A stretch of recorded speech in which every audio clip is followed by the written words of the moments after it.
Iya. Kamu mau cari tempat buat berdua? Halo tek, preketek, momotek, tekotek, yang artinya halo rebaners dimanapun kalian berada, bagaimana kabarnya? Kembali lagi dengan saya Ketokek, CEO S1 Rebahan Indonesia, sebagai seorang pengangguran dan beban keluarga.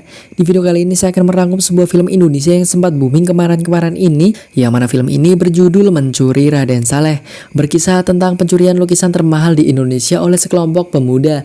Akan sebagus dan semenarik apa film ini? Penasarin? Langsung saja untuk mempersingkat durasi, karena habis ini saya ada rapat dengan alien preketek untuk membahas tentang budidaya ubi kayu di planet Mars. Seperti biasa, nyamankan posisi rebahan, pasang handsfree, selonjorkan kaki, selamat menonton, dan inilah alur ceritanya.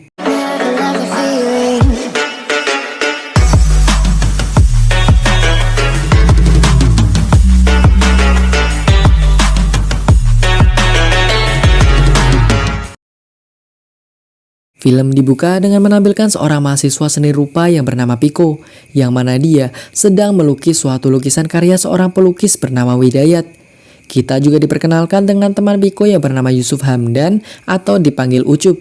Dia ahli dalam bermain kripto dan juga jual beli barang palsu, yang mana dia menjual lukisan palsu yang dibuat Piko tadi kepada seorang kurator bernama Dini. Dini menjual lukisan palsu itu dalam sebuah lelang lukisan dengan harga yang sangat tinggi. Sold kepada Bapak Robert. Piko memiliki kekasih bernama Sarah. Dia adalah seorang mahasiswa sekaligus atlet pencaksilat yang sedang berusaha untuk ikut PON. Yang mana malam itu, Piko dan Sarah terlihat sedang makan malam bersama di sebuah restoran yang mewah. Di sela-sela mereka makan malam, tiba-tiba saja Ucup datang ke sana. Hubungan persahabatan Piko dan Ucup yang begitu dekat kadang membuat Sarah begitu cemburu. Apalagi banyak hal yang tidak diketahui Sarah tentang apa yang dilakukan Piko dan Ucup. Piko memiliki seorang ayah bernama Budiman, yang mana saat ini dia sedang mendekam di penjara di kota Bandung, dikarenakan terlibat sebuah kasus pembobolan bank dan dia juga dijebak oleh teman-temannya. Piko hampir setiap minggu menjenguk ayahnya di penjara, yang membuat ayahnya khawatir kalau Piko kehabisan uang karena sering menjenguknya. Saat sedang bersama Piko, Ucup menanyakan bagaimana kabar ayah Piko yang ada di penjara. Piko menceritakan kalau ada seorang pengacara yang bisa membantu membuka kasus ayahnya kembali, namun pengacara itu meminta bayaran sejumlah 2 miliar. Mendengar hal itu, Ucup lalu mengatakan kalau lukisan Widayat palsu yang dibuat Piko sebelumnya yang dijual kepada Dini seharga 50 juta rupiah, namun di pelelangan laku 900 juta rupiah, yang mana Dini mengambil untung besar sekali, dan tidak ada satupun pembeli yang tahu bahwa lukisan itu palsu sampai sekarang. Maestro udah berhasil lo palsu. Gak ada satupun pembeli yang tahu kalau lukisan lo itu palsu. Ucup punya ide untuk menegosiasi ulang proyek pembuatan lukisan palsu selanjutnya. Dia akan meminta harga yang lebih adil kepada Dini, yang mana cukup dengan 3 lukisan saja mereka bisa mendapatkan uang sejumlah 2 miliar, sehingga bisa digunakan Piko untuk membuka kembali kasus ayahnya. Di lain sisi, seorang polisi wanita melaporkan kepada atasannya bahwa ada laporan kedua dugaan pemalsuan lukisan, yang mana sebelumnya lukisan Avandi dan laporan yang kedua adalah lukisan Widayat. Namun untuk meneliti keaslian lukisan tersebut, Galeri Nasional perlu mengundang peneliti dari Belgia untuk memastikan keaslian lukisan itu, yang mana mereka ternyata tidak punya anggaran untuk itu. Sehingga menurut sang atasan, kondisi ini tidak dapat dijadikan kasus karena bukan kapasitas polisi untuk menyelidiki lukisan palsu. Selanjutnya, kita diperkenalkan dengan pemuda bernama Gofar dan adiknya yang bernama Tuk-Tuk yang tinggal bersama ayahnya, yang mana mereka menyewa tempat kepada Piko untuk dijadikan sebuah bengkel mobil. Gofar adalah seorang mekanik di bengkel, sementara adiknya Tuk-Tuk pintar mengendarai mobil dan suka balapan mobil liar. Di lain sisi, Sarah yang baru saja pulang diantar Piko tiba-tiba saja dikasih tahu omanya kalau dia meragukan masa depan hubungan Sarah dengan Piko karena Piko hanya seorang pelukis. Apalagi Sarah dan omanya berjuang keras untuk bertahan hidup. Saat ini mereka hanya memiliki waktu 1 tahun untuk tinggal di rumah dinas yang mereka tinggali saat ini. Namun Sarah meyakinkan omanya bahwa Sarah akan mendapatkan solusinya. Pada suatu malam, tanpa sepengetahuan ayahnya, Tuk-Tuk dan Gofar mengikuti sebuah balapan mobil liar menggunakan mobil milik teman ayahnya. Siapakah rapper yang bakalan isi gaji datang bila mereka asasi banyak dan dikasih bekerja bergaya masih juragan mulai start. Di tengah-tengah balapan, tiba-tiba saja ada masalah dengan kopling mobil tuk-tuk, sehingga mereka kalah dalam balapan itu, yang mana ternyata uang mereka sudah habis untuk taruhan di malam itu. Hal ini membuat mereka menjadi pusing, karena mobil yang mereka gunakan rusak dan uangnya juga habis. Suatu hari, Piko bersama Ucup bertemu dengan Dini untuk membahas proyek baru pembuatan lukisan palsu. Di awal pertemuan, Ucup menegaskan kepada Dini bahwa mereka tidak sekedar butuh uang, namun meminta pembagian yang adil. Ternyata, Dini meminta Piko untuk membuat sebuah lukisan palsu sang maestro Raden Saleh, yaitu lukisan tentang penangkapan Pangeran Diponegoro. Mendengar permintaan Dini, Piko tidak mau, karena dia takut jika dipenjara. Sebab itu bukan cuma pemalsuan lukisan, namun juga membuat replika, yang mana harus dibuat semirip dan sedetail mungkin. Piko dan Ucup meminta penawaran dengan harga 2 miliar kepada Dini untuk pembuatan lukisan itu, yang mana Dini ternyata sepakat dengan harga tersebut, dan dia mau lukisan itu dapat diselesaikan dalam waktu 1 bulan. Sesampainya di markas mereka, Piko menjelaskan kepada Ucup bahwa lukisan penangkapan Diponegoro ini bukan sekedar lukisan. Terlepas dari kompleksitas warnanya yang ribet dan butuh teknik yang tinggi, banyak sekali emosi dan simbol-simbol protes Raden Saleh terhadap penangkapan yang curang itu. Kelihatan dari Pangeran Diponegoro yang dibuat sangat gagah dan gesturnya seakan mau mendatangi orang-orang yang akan menangkapnya, karena lukisan ini merupakan simbol perlawanan. Suatu hari, saat Piko sedang menemani Sarah latihan, tiba-tiba saja Ucup memberikan Piko data-data restorasi terakhir tentang lukisan Pangeran Diponegoro di Jerman tahun 2012. Sepulang latihan, Piko mengatakan kepada Sarah kalau dia akan sibuk akhir-akhir ini karena dia mau fokus untuk mengerjakan tugas akhir, yang mana aslinya Piko akan mulai mengerjakan proyek lukisan penangkapan Diponegoro dengan Ucup tanpa sepengetahuan Sarah. Malam itu, Piko ditemani Ucup mulai mengerjakan proyek lukisan Raden Saleh tentang penangkapan Pangeran Diponegoro.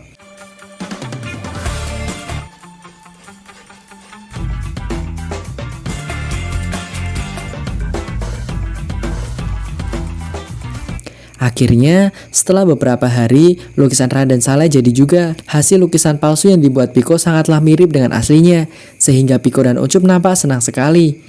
Namun, tanpa disadari, tiba-tiba saja Sarah datang ke sana. Sarah marah kepada Piko yang lebih mementingkan Ucup dibandingkan dirinya.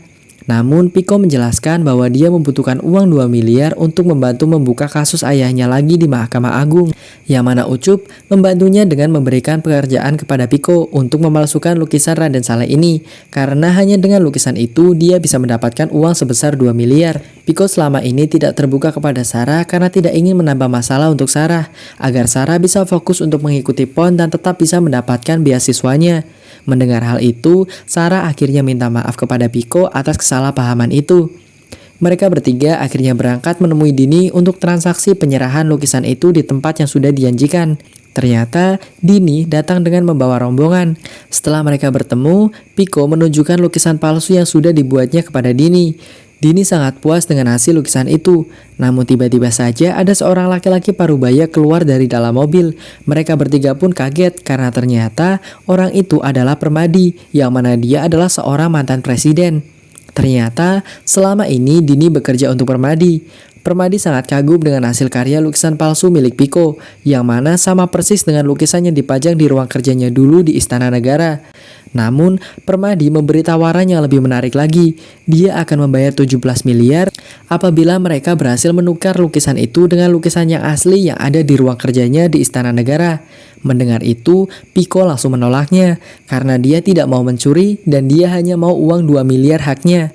Namun Permadi malah mengancam Piko dengan menunjukkan video ayah Piko yang tengah dipenjara. Dia bisa membuat ayah Piko lebih tersiksa lagi dan bahkan bisa mati di penjara, sehingga Piko tidak punya pilihan lagi. Permadi mengatakan kalau 3 minggu dari sekarang ada pameran dengan koleksi Istana Kepresidenan yang mana akan dilaksanakan di Galeri Nasional. Mereka punya peluang untuk menukar lukisan pada saat pemindahan. Permadi juga memberikan uang sejumlah 500 juta kepada Piko yang bisa digunakan sebagai awal untuk bekerja dan mencari kru. Dari lo kan. Terus Kita udah kadung fakta. Dalam kondisi terjebak ini, demi keselamatan ayah Piko dan mereka semua, akhirnya mereka bertiga tidak punya pilihan. Mau tidak mau, mereka harus menyetujui dan melaksanakan rencana Permadi. Mereka berdiskusi apabila berhasil uangnya bisa buat mereka juga. Kemudian, mereka membreakdown planning yang sudah diberikan oleh Dini dan Permadi. Yang mana Permadi hanya memberikan data profil perusahaan logistik saja, sedangkan mereka membutuhkan data perusahaan logistik yang biasa dipakai istana selama ini. Ucup dengan keahliannya mencoba mencari tahu segala data dan menelusuri semua rencana Permadi. Ucup mengatakan perusahaan logistik yang dipakai istana selama ini menggunakan rute yang sama selama 12 tahun terakhir. Bukan cuma hal itu, mereka juga butuh tahu kondisi lalu lintas pada saat jam pengiriman dan mencari titik teraman untuk penukaran. Untuk itu, mereka membutuhkan seorang driver dan mekanik yang handal yang dapat membantu keberhasilan rencana mereka. Aman.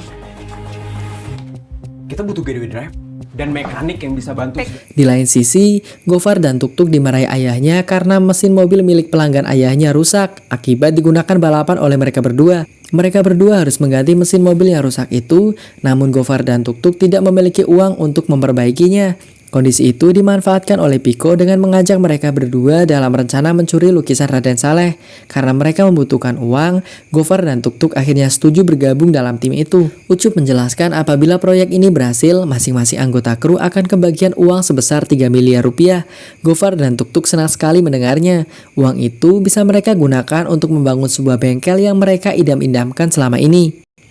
Singkat cerita, malam pun tiba. Mereka memulai aksinya dengan menyusup ke perusahaan logistik untuk mencari data-data perusahaan, termasuk data-data karyawan.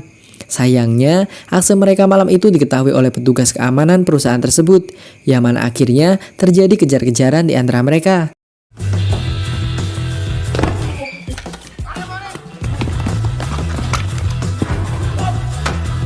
Pencet senjata nih. Anjing, pencet.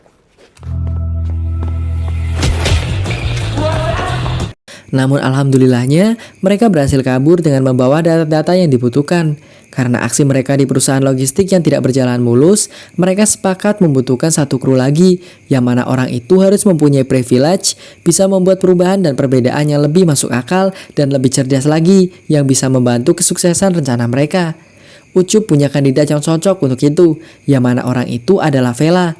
Vela adalah seorang mahasiswa yang orang tuanya sangat kaya raya dan dia juga seorang bandar judi yang cerdas dan ulung. Dalam negosiasinya, Ucup menawarkan Vela petualangan yang menantang dengan mendapatkan taruhan sebesar 2,5 miliar rupiah. Akhirnya, Ucup berhasil mengajak Vela bergabung dalam tim itu. Buat gue ya. Piko akhirnya menjelaskan rencana penukaran lukisan Raden Saleh itu di depan timnya. Menurut Vela, rencana itu sudah bagus, tapi masih banyak bolongnya. Banyak detail-detail yang belum diisi dan bolong sana-sini. Menurut Vela, mereka membutuhkan 2 orang untuk menyusup ke perusahaan logistik itu sebagai karyawan. Tuktuk dan Gofar ditugaskan menyusup dengan melamar sebagai karyawan, yang mana akan dibantu melalui koneksi mamanya Vela. Sementara Piko akan membuat ijazah palsu untuk mereka berdua. Singkat cerita, akhirnya Tuktuk dan Gofar diterima bekerja sebagai driver di perusahaan logistik tersebut, yang mana mereka langsung memulai aksinya. Mereka memodifikasi mobil supaya menyerupai mobil pengiriman yang asli. Piko mengecat mobil itu seperti aslinya, sementara Gofar membuat nomor rangkanya sama persis dengan aslinya. Singkat cerita, Tuktuk berhasil mengelabui sopir di perusahaan itu untuk cuti, agar dia yang ditugaskan sebagai sopir yang akan mengantar lukisan itu. Akhirnya, Gofar dan Tuktuk mendapatkan penugasan dari perusahaannya untuk mengantar lukisan Raden Saleh, sementara pihak kepolisian mendapatkan tugas pengawalan pengamanan lukisan tersebut. Akhirnya, aksi pencurian lukisan Raden Saleh dimulai. Mereka menjalankan tugas masing-masing, di mana Tuktuk dan Gofar sebagai karyawan perusahaan akan membawa mobil logistik dan membawa lukisan asli dari istana. Sementara Piko dan Sarah mengendarai mobil logistik tiruan dan membawa lukisan palsu. Sedangkan Vela mengendarai mobil sedan mewah sebagai umpan atau pengalih perhatian. Sementara Ucup yang akan mengontrol pergerakan CCTV sekaligus memimpin misi ini.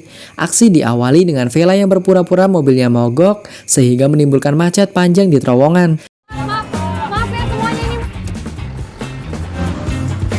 Masalahnya mobilnya elektrik, saya juga nggak ngerti. mulai chaos, Cup, mulai banyak yang bantuin. Namun, polisi yang mengawal lukisan itu mulai curiga karena melihat ada 2 mobil box logistik dengan warna yang sama. Sehingga aksi mereka ternyata telah diketahui polisi yang ikut mengawal lukisan itu. Mobil box yang dikendarai Piko dan Sarah ditabrak oleh polisi, sehingga terjadilah kepanikan di antara mereka semua. Ucup menemui Vela untuk melarikan diri. Piko dan Sarah keluar dari mobil itu dan berusaha kabur dari kejaran polisi. Begitu juga Gofar, dia harus kabur meninggalkan tuk-tuk sendiri dalam mobil.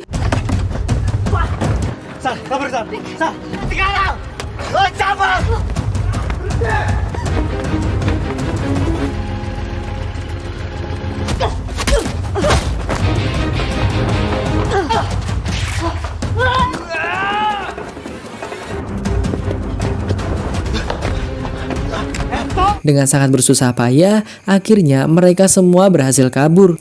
Dalam peristiwa itu, hanya tuk-tuk yang tertangkap karena masih ada di dalam mobil. Akhirnya dia ditangkap dan ditahan di kantor polisi. Kenal Yusuf Hamdan? Kita banggakan, sampai jumpa kawanku.